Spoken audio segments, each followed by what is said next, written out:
কেৱল ৰীতি-নীতি পালন কৰি থকাৰ দৰে খ্ৰীষ্ট ধৰ্ম পালন কৰি থকা লোকক ঈশ্বৰে কি কয়?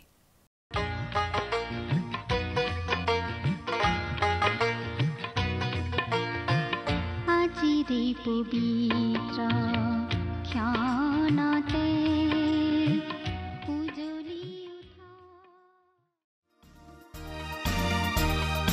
এটি দুটি কৰি দিনে মাহে হয় বছৰ বাগৰি গৈ অতীত হয় এটি দুটি কৰি দিনে মাহে হয় বছৰ বাগৰি গৈ অতীত হয় প্ৰতিটো দিনৰ প্ৰতিটো প্ৰহৰ প্ৰতিটো দিনৰ প্ৰতিটো প্ৰহৰ প্ৰভু যীশুৱে দিয়া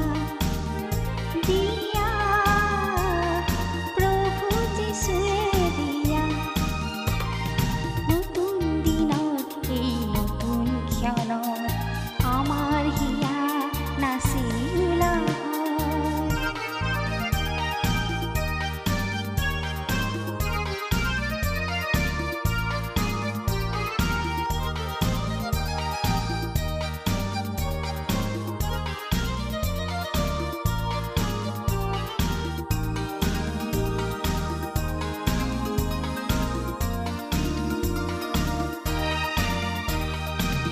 খুজি দুখুজি কৰি আমি আগুৱাও বিপদ নেওচি আগবাঢ়ি যাওঁ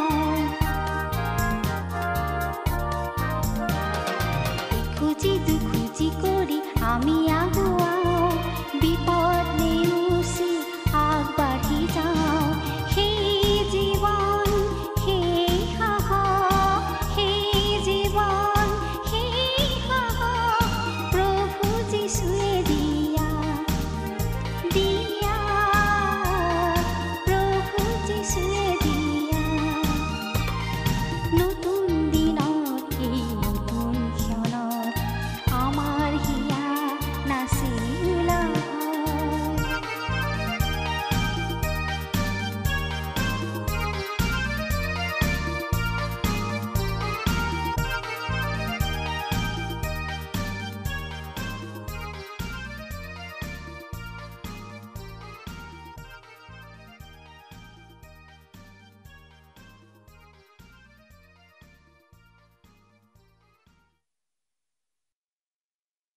নমস্কাৰ, আমাৰ ভক্তিবচন অনুষ্ঠানলৈ আপোনাক স্বাগতম জনাইছোঁ।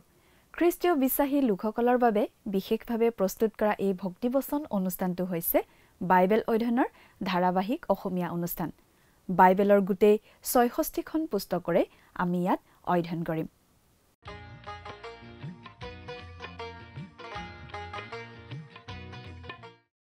প্ৰিয় দৰ্শক, আপুনি যদি আমাৰ এই অনুষ্ঠানটো নিয়মিতভাৱে শুনি আছে তেনেহলে আপুনি নিশ্চয় জানে যে আমাৰ আগৰটো অনুষ্ঠানত বাইবেলৰ পুৰণি নিয়ম খণ্ডৰ আমোচ ভাৱবাদীৰ পুস্তকৰ ৫ নম্বৰ অধ্যায়ৰ ৬ নম্বৰ পদৰ পৰা ১৭ নম্বৰ পদলৈকে পঢ়ি তাৰ ভিত্তিত আগবঢ়োৱা আলোচনা আমি শুনিবলৈ পালোঁ।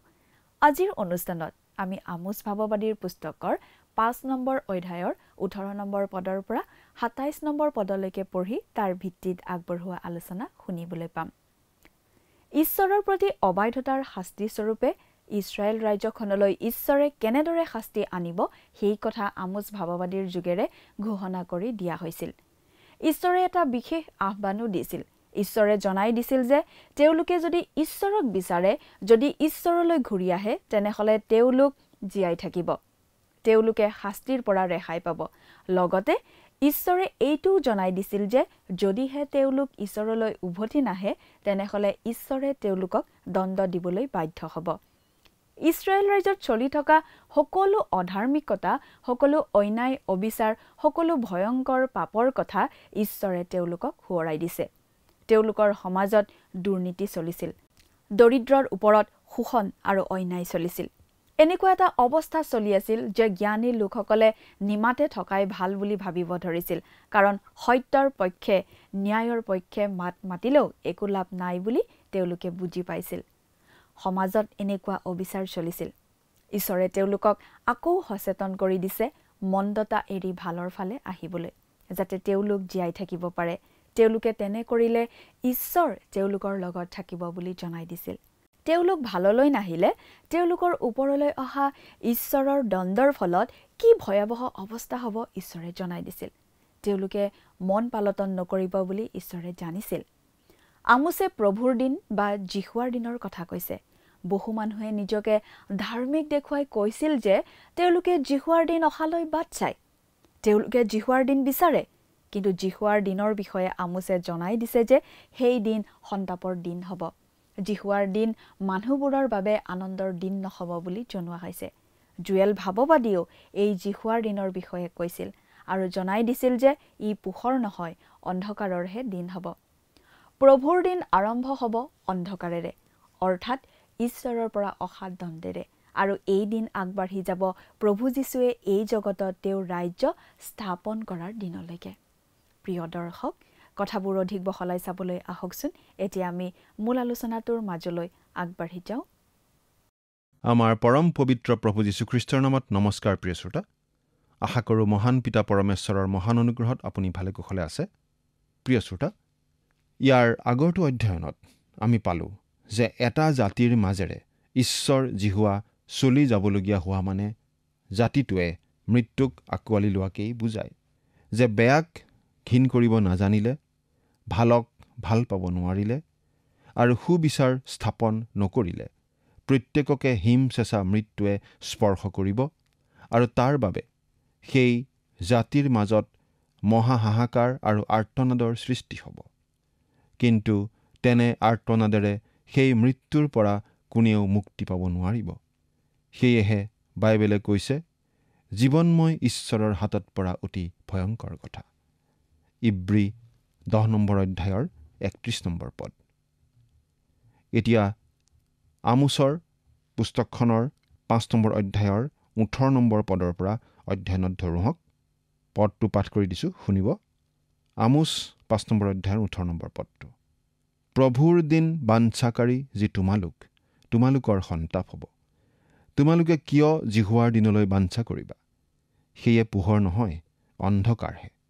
ইয়াৰ মানে হৈছে যে আমোছৰ দিনত অনেক ইছৰাইলীয় লোকে বৰ ধৰ্মপৰায়ণ দেখুৱাই কৈছিল যে তেওঁলোকে আচলতে প্ৰভুৰ দিনলৈ বৰ বাঞ্ছা কৰে, বৰ হাবিয়াস কৰে, সেই দিনলৈ তেওঁলোকে বাট চাই থাকে।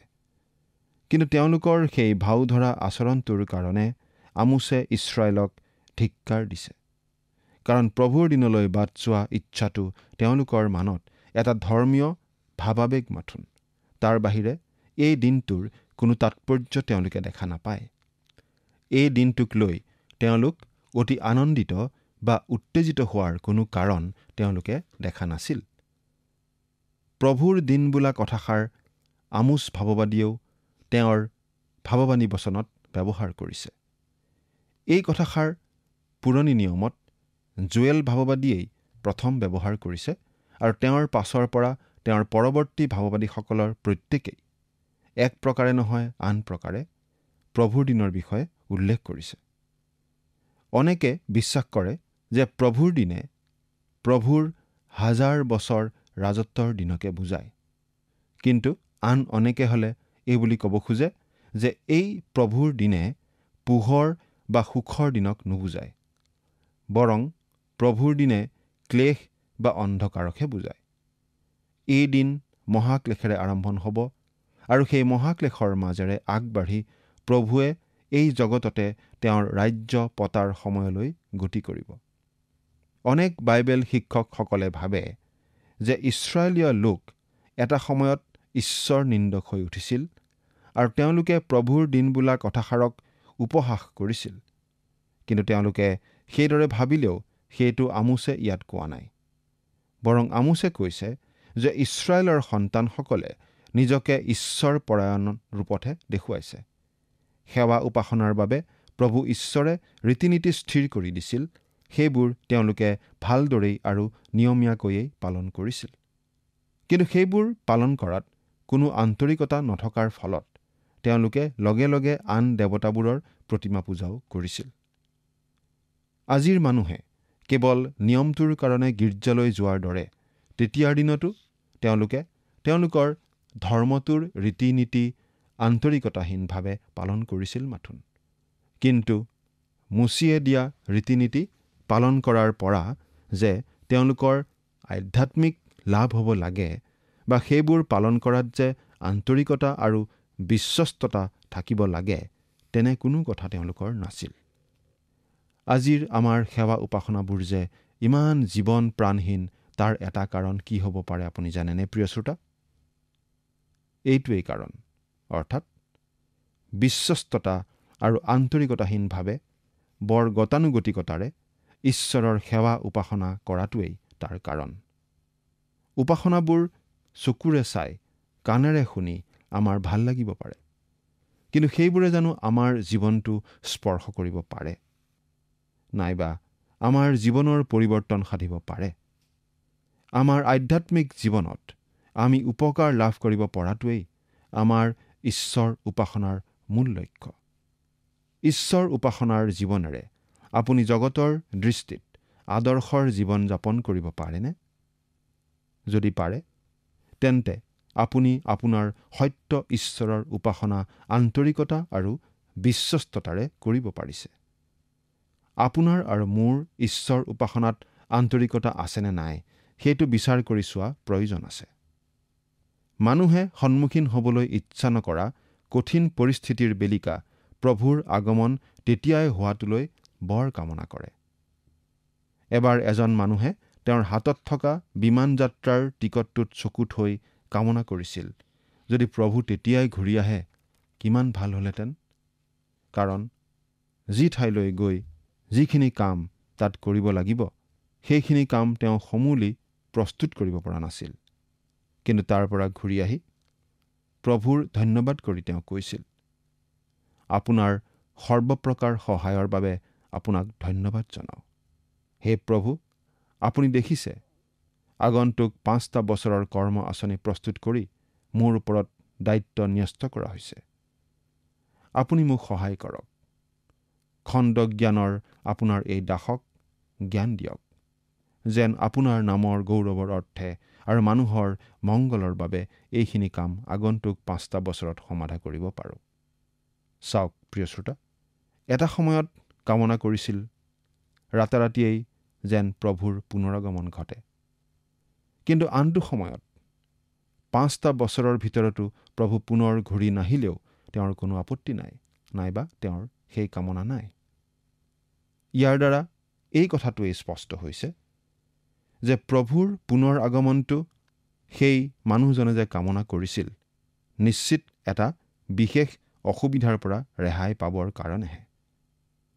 কিন্তু সঁচাকৈয়ে যে প্ৰভুৰ পুনৰ আগমন বৰ বাঞ্ছা কৰিছিল, সেইকাৰণে নহয়। প্ৰিয় শ্ৰোতা, আপুনি বাৰু প্ৰভুৰ পুনৰাগমন হওক বুলি বাঞ্ছা কৰেনে? তেওঁ যদি আজিয়েই আহে, তেওঁৰ সৈতে সাক্ষাৎ হ'বলৈ আপুনি বাৰু প্ৰস্তুত নে? কিন্তু জীৱন মঞ্চত অভিনয় কৰা এই ইছৰাইলৰ সন্তানসকলক আমোছে কৈছিল, নিজকে ঈশ্বৰ পৰায়ণ দেখুওৱা যি তোমালোকে আন্তৰিকতাহীনভাৱে মুচিয়ে দি থৈ যোৱা ৰীতি নীতিবোৰ পালন মাথোন কৰিছা। তোমালোকে আচলতে ঈশ্বৰকেই নাজানা, আৰু সেইকাৰণেই তোমালোকে আন দেৱতাবোৰৰ প্ৰতিমা পূজাটো সমানে লাগিছা। প্ৰভুৰ দিনলৈ যে তোমালোকৰ বৰ হাবিয়াস, সেইটো সঁচা কথা নহয়। প্ৰভুৰ দিন পোহৰ নহয়, ই অন্ধকাৰময়হে। সেই প্ৰভুৰ দিন আহি উপস্থিত হ'লে তোমালোকে প্ৰথমতে মহাক্লেশৰ মাজেৰে গতি কৰিব লাগিব। তোমালোকে প্ৰভুৰ দিন বুলি পোনছাতেই 1000 বছৰীয়া ৰাজত্বৰ কালছোৱাত প্ৰৱেশ কৰিব বিচাৰা, কিন্তু প্ৰভুৰ দিন সেইদৰে নাহিব।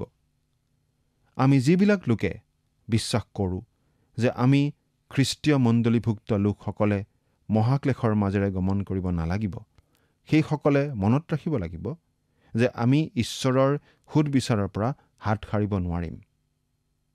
প্ৰিয় শ্ৰোতা, সৰগ ৰাজ্যত প্ৰৱেশ কৰাৰ পাছত আমাৰ কিছুমানে ভাবিব যে আমিও মহাক্লেশৰ মাজেৰে গমন কৰিবলগীয়া হ'ল। কিয় সেইদৰে ভাবিবলগীয়া হ'ব? কিয় জানেনে? 2 কৰিন্থিয়া 5 নম্বৰ অধ্যায়ৰ 9 আৰু 10 নম্বৰ পদত পাচনি পৌলে কি কৈছে শুনকচোন। এই হেতুকে নিবাস কৰোঁ বা প্ৰবাস কৰোঁ, তেওঁৰ প্ৰিয়পাত্ৰ হ'বলৈহে আমি যত্ন কৰি আছোঁ। কিয়নো প্ৰতিজনে কৰা কৰ্ম ভাল হওক বা বেয়া হওক, তাৰ দৰে শৰীৰৰ দ্বাৰাই কৰা কৰ্মৰ ফল পাবলৈ আমি সকলোৱে খ্ৰীষ্টৰ সুধৰ আসনৰ আগত প্ৰকাশিত হ'ব লাগিব। পৰিত্ৰাণ প্ৰাপ্ত কৰা যি আমি, আমাৰ সুধ বিচাৰ হ'ব খ্ৰীষ্টৰ সুধৰ আসনৰ আগত, সেই ডাঙৰ বগা সিংহাসনৰ আগত নহয়। প্ৰতিজনে কৰা কৰ্ম ভাল হওক বা বেয়া হওক, তাৰ দৰে শৰীৰৰ দ্বাৰাই কৰা কৰ্মৰ ফল পাবলৈ আমি যিখন সুধৰ আসনৰ আগত হাজিৰ হ'ম, সেইখন হ'ব খ্ৰীষ্টৰ সুধৰ আসন। সেই সুধৰ আসনৰ আগত আমি পৰিত্ৰাণৰ কথা লৈ জবাবদিহি দিব লগা নহ'ব। এই ক্ষেত্ৰত বাইবেলে এই বুলি কৈছে, কাৰণ যি স্থাপন কৰা হ'ল তাৰ বাহিৰে আন ভিত্তিমূল কোনেও স্থাপন কৰিব নোৱাৰে। সেই ভিত্তিমূল যীশুখ্ৰীষ্ট। 1 কৰিন্থিয়া 3 নম্বৰ অধ্যায়ৰ 11 নম্বৰ পদ। আন কথাত, আমি যদি কোনো গৃহ নিৰ্মাণ কৰিব খোজোঁ, তেন্তে তাৰ ভেটি হ'ল যীশুখ্ৰীষ্ট। তাৰ বাহিৰে কোনো ধৰণৰ ভেটি কোনেও স্থাপন কৰিব নোৱাৰে। সেই ভেটিৰ ওপৰত আমি কাঠ, বাঁহ, খেৰ বা আমি সোণ, ৰূপ বা বহুমূলীয়া পাথৰেৰেও নিৰ্মাণ কৰিব পাৰোঁ। কিন্তু প্ৰতিজন মানুহৰ কৰ্ম জুইৰে পৰীক্ষা কৰা হ'ব। কাৰো পৰিত্ৰাণ বা কোনো ব্যক্তিক পৰীক্ষা কৰা নহ'ব। জুইৰে পৰীক্ষা কৰাৰ পাছত যি কৰ্ম নুপুৰাকৈ ৰয়, তাৰ বাবে সেইজন লোকে পুৰস্কাৰ পাব। কিন্তু যদি জুইৰ পৰীক্ষাত তেওঁৰ কৰ্ম পুৰা যায়, তেন্তে বাইবেলে সেই ক্ষেত্ৰত এইদৰে কৈছে, তথাপি তেওঁ নিজে অগ্নিৰ পৰা ৰক্ষা পোৱাৰ দৰেই পৰিত্ৰাণ পাব। 1 কৰিন্থিয়া 3 নম্বৰ অধ্যায়ৰ 15 নম্বৰ পদ। গতিকে আমি স্বৰ্গ ৰাজ্যলৈ যেতিয়া যাম, তেতিয়া চাগে সুধৰ আসনৰ বিচাৰৰ পাছত কেইবাদিনলৈকে কিজানি আমাৰ আত্মিক শৰীৰবোৰৰ পৰা পোৰা খোৱা শৰীৰৰ গোন্ধ ওলাই থাকিব। তেওঁলোকে অৰ্থাৎ খ্ৰীষ্টীয় বিশ্বাসকাৰীসকলে পৃথিৱীত যি যি কৰিছিল, সকলো শৰীৰতে অৰ্থাৎ মাংসতেই কৰিছিল। আৰু সেই সকলোবিলাক পাৰ্থিৱ কাৰণতে প্ৰত্যেকে নিজৰ নিজৰ স্বাৰ্থতে কৰিছিল বা নিজৰ নিজৰ সন্তুষ্টিৰ কাৰণেই কৰিছিল। এই সংক্ৰান্তত আমি এজন ঈশ্বৰৰ পৰিচৰ্যাকাৰীৰ কথা ক'ব পাৰোঁ। তেওঁ নিজৰ বিষয়ে এনেদৰে কৈছিল, মোৰ জীৱন আকাশৰ বেলি বহু লহিয়াই অস্তাচল বহু কাষ চাপিল। এনে সময়তে ভাবিছোঁ, মই অযোগ্যইনো প্ৰভুৰ সুধৰ আসনত কি ক'ব লাগিব। আপোনালোকৰ কিছুমানে ভাবিব পাৰে যে মোৰ নিচিনা এজন অযোগ্যই যোৱা 32-33 বছৰে ভুলে ভালে যিহেতু ঈশ্বৰৰ পৰিচৰ্যা কৰি আহিছোঁ, গতিকে ঈশ্বৰে মোক বিস্তৰ পুৰস্কাৰেৰে পুৰস্কৃত কৰিব। কিন্তু মই নিজে নিজক যিমান ভালদৰে জানো, আপোনালোকৰ কোনেও সেইদৰে মোক নাজানে। আপোনালোকে যদি মোক মই জনাৰ দৰেই জানিলেহেঁতেন, আপোনালোকৰ মাজৰ এজনেও মোৰ কথা নুশুনিলেহেঁতেন। আৰু শুনক, ময়ো যদি আপোনালোকৰ প্ৰত্যেককে আপোনালোকৰ দৰেই জানিলোহেঁতেন, ময়ো আপোনালোকৰ এজনৰ লগতো কথা নিশ্চয় নাপাতিলোহেঁতেন। এইবুলি সেই মানুহজনে প্ৰকাশ কৰিছিল। প্ৰিয় শ্ৰোতা, এই জগতত আমি যি জীৱন ধাৰণ কৰিছোঁ, সেই জীৱনৰ কৰ্ম স্বৰ্গত পৰীক্ষা কৰা হ'ব। হয়, প্ৰত্যেকৰে জীৱনৰ আচৰণ আৰু কৰ্ম স্বৰ্গত পৰীক্ষা কৰা হ'ব। তেনেস্থলত আমি প্ৰভুৰ পুনৰাগমনলৈ বৰ বাঞ্ছা কৰি দেখুওৱাটো চৰম কপটতাৰহে চিন হ'ব। সুধৰ আসনৰ আগত প্ৰতিগৰাকী খ্ৰীষ্টীয় বিশ্বাসকাৰীৰেই মাংসৰ আচৰণ আৰু পৰীক্ষা কৰা হ'ব, যিহৰ বাবে স্বৰ্গত আমাৰ অনেকৰেই এনেকুৱা ভাৱ হ'ব যে প্ৰভুৰ দিনৰ মহাক্লেশৰ পৰা আমিও হাত সাৰিব নোৱাৰিলোঁ। সেয়েহে আমি প্ৰভুৰ পুনৰাগমনৰ বাবে সদায় বাট চাই থাকিব লাগে সঁচা, কিন্তু প্ৰভুৰ পুনৰাগমনলৈ বৰ বাঞ্ছা কৰাৰ ভাও জুৰিব নালাগে। প্ৰভুৰ সুধৰ আসনৰ আগত আমাৰ কৰ্মৰ পৰীক্ষা হৈ যোৱাৰ কথা কোৱাৰ পাছত পাচনি পৌলে কি কথা অব্যাহত ৰাখিছে শুনকচোন। এই কাৰণে প্ৰভুৰ ভয় জানি আমি মানুহক প্ৰবৃত্তি কৰাইছোঁ। 2 কৰিন্থিয়া 5 নম্বৰ অধ্যায়ৰ 11 নম্বৰ পদ। এই জগতত খ্ৰীষ্টীয় বিশ্বাসকাৰী ৰূপে কেনে জীৱন আচৰণেৰে চলিছোঁ আৰু কেনে কৰ্ম কৰি জগতত প্ৰভুৰ সাক্ষী হ'ব পাৰিছোঁ, সেইবোৰহে সৰগত বিচাৰ্য বিষয় হ'ব। আপোনাৰ নিজৰ ঘৰত, আপোনাৰ ব্যৱসায়ত আৰু আপোনাৰ সামাজিক জীৱন ধাৰণত আপুনি কিমান আৰু কেনেধৰণে আদৰ্শ ব্যক্তি হ'ব পাৰিছে বা ঈশ্বৰৰ লোকৰূপে সাক্ষী হ'ব পাৰিছে, তাৰহে বিচাৰ প্ৰভু ঈশ্বৰে ল'ব। প্ৰিয় শ্ৰোতা, আপুনি স্বৰ্গলৈ যাবলৈ ইচ্ছা কৰেনে? আপোনাৰ সকলো বিষয় ঈশ্বৰে সৈতে ঠিক কৰি থোৱা হৈ গৈছেনে?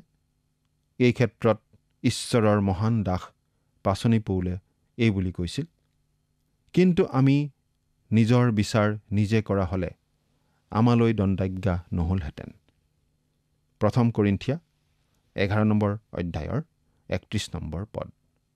সেইকাৰণেই আপোনালোকৰ এই অযোগ্য দাসে প্ৰতিদিনে প্ৰভুৰ আগত নিজৰ দোষ স্বীকাৰ কৰি তেওঁৰ ক্ষমা প্ৰাৰ্থনা কৰোঁ আৰু যাতে একে পাপ অপৰাধত নপৰোঁ তাৰ বাবে তেওঁৰ সহায় ভিক্ষা মাগোঁ। প্ৰভুৰে দৈনিক এটা হিচাপ নিকাচ থকা উচিত। মই যদি তাকে এতিয়া ইয়াত নকৰোঁ, স্বৰ্গ ৰাজ্যত প্ৰভুৱে সকলো মোকাবিলা কৰিব। আজি আপুনি কাৰোবাক অনৰ্থক ৰূপে খং কৰি বৰ বেয়া সাক্ষ্য বহন কৰিলে আৰু ধৰক আপুনি পৰৰ বিৰুদ্ধে কিবা নক'বলগীয়া কথা ক'লে। আপুনি ভাবেনে যে ঈশ্বৰে সেই সকলো পৰিহৰি আপোনাক বৰ ভাল লোক বুলি ক'ব? ঈশ্বৰে এই সকলোবোৰ মাংসত প্ৰকাশ পোৱা কৰ্ম জুইৰে পৰীক্ষা কৰিব। স্বৰ্গৰ স্থায়ী বাসিন্দা হোৱাৰ পূৰ্বে প্ৰভুৱে এই সকলো বিষয় ঠিক কৰিব আৰু এই সকলো ঠিক কৰাৰ উদ্দেশ্যেই তেওঁৰ সেই সুধৰ আসনৰ বিচাৰ। এই ভিত্তিতেই আমোছ ভাৱবাদীয়ে ইছৰাইলৰ লোকসকলক কৈছে, তোমালোকে প্ৰভুৰ দিনলৈ বাঞ্ছা কৰাৰ যি ভাও জুৰিছা সেইটো এৰা। এইটো পোহৰৰ দিন নহয়, কিন্তু অন্ধকাৰৰহে দিন। এক মহাক্লেশ হ'ব আৰু তাৰ মাজেৰেই তোমালোক গমন কৰিব লাগিব।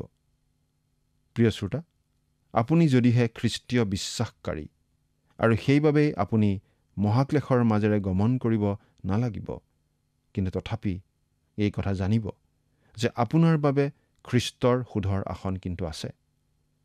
সেই সুধৰ আসনৰ পৰীক্ষা যিমান নৰম হ'ব বুলি আমি ভাবিব পাৰোঁ, সিমান নৰম নহ'ব। এতিয়া 5 নম্বৰ অধ্যায়ৰ 19 নম্বৰ পদটো পঢ়ি দিম। ইয়াত এনেদৰে লিখা আছে, কোনো মানুহ সিংহৰ পৰা পলাওঁতে এটা ভালুকে তাক লগ পায়, নাইবা ঘৰত সোমাই দেৱালত হাত দিওঁতে সাপে খুটিয়ায়, সেই দিন তেনেকুৱা। তাৰমানে আমোছ ভাৱবাদীয়ে এই বুলি কৈছে যে বিপদৰ ওপৰত বিপদ হোৱা সেই কালৰ কবলত পৰাৰ পূৰ্বে ঈশ্বৰৰ সন্তানৰূপে আমি বৰ সজাগ সচেতন জীৱন যাপন কৰিব লাগে। প্ৰভু যীশুত বিশ্বাস স্থাপন কৰা বিশ্বাসকাৰী ৰূপে আমাৰ পৰিত্ৰাণ অটুট থাকে। কিন্তু আমাৰ জীৱনৰ পাপ অপৰাধবোৰৰ মোকাবিলা যদি নকৰোঁ, তেন্তে পবিত্ৰ ঈশ্বৰে কৰিবই। ঠিক ঈশ্বৰে কৰিব লাগিবই, কাৰণ কোনো বেঠিক কথা স্বৰ্গত থাকিব নোৱাৰিব। এতিয়া 5 নম্বৰ অধ্যায়ৰ 20 নম্বৰ পদ পাঠ কৰি দিম।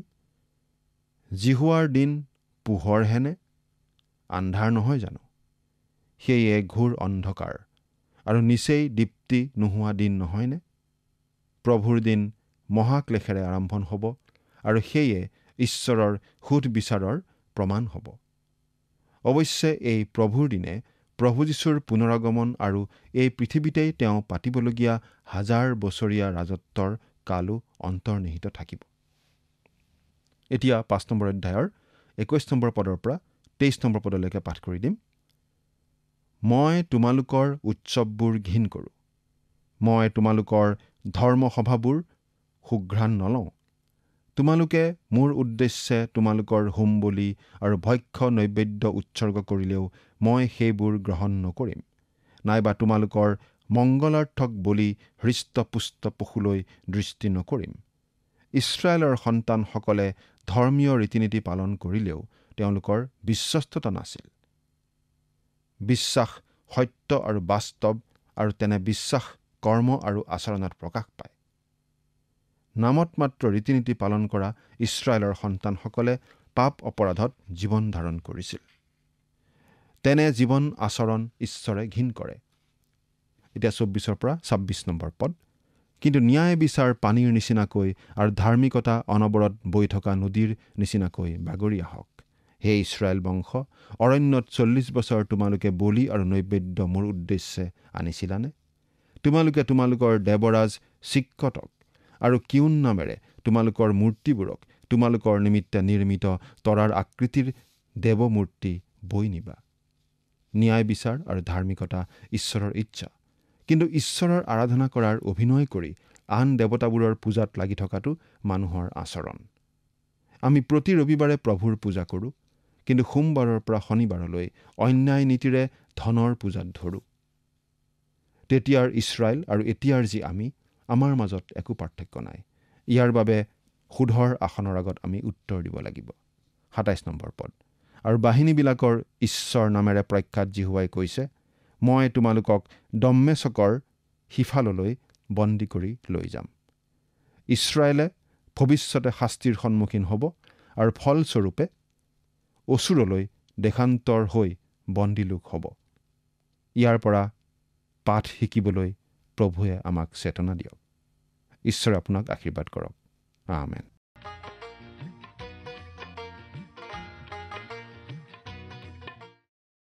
ইছৰাইল জাতিয়ে মিছৰৰ পৰা ওলাই আহি অৰণ্যৰ মাজেৰে আহি থাকোঁতে ঈশ্বৰে মুচিৰ যুগেৰে দিয়া বিধানবোৰ পালন কৰিবলৈ শিকিছিল আৰু তেওঁলোকে ঈশ্বৰে দিয়া বিধি অনুসাৰে বলি আদিও আগবঢ়াইছিল। কিন্তু তেওঁলোকে প্ৰতিজ্ঞাৰ দেশত থিতাপি লোৱাৰ পাছত চাৰিওফালে থকা জাতিবোৰৰ সেৱা উপাসনা আদিও শিকি লৈ আন আন নীতিবোৰো পালন কৰিবলৈ ধৰিছিল। মূলকৰ উপাসনাত মানুহে নিজৰ শিশুবোৰক গৰম হৈ ৰঙা হৈ থকা দেৱতাৰ হাতত গতাই দিছিল আৰু সেয়া এবিধ নৰবলি আছিল। তেনেদৰে গৰম লোট পুৰি দগ্ধ হোৱা শিশুবোৰৰ চিঞৰ হৃদয় বিদাৰক আছিল। তেওঁলোকে মুচিৰ বিধি বিধান পালন কৰিছিল কেৱল নিয়ম পালন কৰি, কিন্তু তেনেদৰে মূলকৰ উপাসনাও কৰিছিল। তাৰ শাস্তি তেওঁলোকে পাব বুলি ঈশ্বৰে জনাইছিল। ইছৰাইলক শত্ৰুৱে বন্দী কৰি নিব। প্ৰিয় দৰ্শক, আজিলৈ আমাৰ অনুষ্ঠানটো ইমানতে সামৰণি মাৰিব খুজিছোঁ। পৰৱৰ্তী অনুষ্ঠানত আপোনালোকক পুনৰ লগ পোৱাৰ আশা ৰাখিছোঁ। সামৰণি মৰাৰ আগতে আহকচোন আমি খন্তেক প্ৰাৰ্থনাত মূৰ্ণত কৰোঁ হওক। স্বৰ্গত থকা অতি মৰমীয়াল দয়ালু পিতৃ ঈশ্বৰ, প্ৰভু তোমাক ধন্যবাদ দিওঁ এই সুন্দৰ সময়ৰ বাবে। বিশেষকৈ পিতৃ সময়তে প্ৰাৰ্থনা কৰিছোঁ তোমাৰ চৰণত, তোমাৰ যি পবিত্ৰ বাক্য অধ্যয়ন কৰা হ'ল, এই বাক্যৰ যোগেদি সকলো দৰ্শকে আশীৰ্বাদ প্ৰাপ্ত হৈছে বুলি প্ৰভু বিশ্বাস ৰাখোঁ। আৰু তেওঁলোকক প্ৰভু তোমাৰ হাতত সমৰ্পণ কৰিছোঁ। প্ৰভু তুমি তেওঁলোকক আশীৰ্বাদ কৰিবা, তেওঁলোকৰ পৰিয়ালত আশীৰ্বাদ কৰিবা আৰু তেওঁলোকৰ সকলো প্ৰয়োজনবোৰ প্ৰভু তুমি পূৰণ কৰিবা। এই সকলো যাচনা মহান ত্ৰাণকৰ্তা প্ৰভু যীশুখ্ৰীষ্টৰ নামত অৰ্পণ কৰিছোঁ। আমেন। প্ৰিয় দৰ্শক, যোৱা অনুষ্ঠানৰ প্ৰশ্নটোৰ শুদ্ধ উত্তৰটো হৈছে অপশ্যন চি, বিচাৰকসকলৰ। আজিৰ অনুষ্ঠানৰ ওপৰত আধাৰিত প্ৰশ্নটো হৈছে, প্ৰতিজন মানুহে কৰা কৰ্ম কিহেৰে পৰীক্ষা কৰা হ'ব? অপশ্যন এ সত্যেৰে, অপশ্যন বি জুৱেৰে, অপশ্যন চি আত্মাৰে, অপশ্যন ডি সুদ বিচাৰে। প্ৰিয় দৰ্শক, আজিৰ প্ৰশ্নৰ সঠিক উত্তৰটো আজি সন্ধিয়া 6 বজাৰ আগেয়ে আপোনাৰ নাম আৰু সম্পূৰ্ণ ঠিকনাৰে সৈতে আমালৈ 7429840242 নম্বৰত SMS নাইবা হোৱাটছআপ যোগে প্ৰেৰণ কৰক। প্ৰিয় দৰ্শক, যদি আপোনাৰ এই অনুষ্ঠানটি শুনি ভাল লাগিছে তেনেহ'লে এই নম্বৰত এটি মিছ কল দিয়ক। ইয়াৰ যোগেদি আপুনি পৰৱৰ্তী অনুষ্ঠানত বিজয়ী হ'ব পাৰে।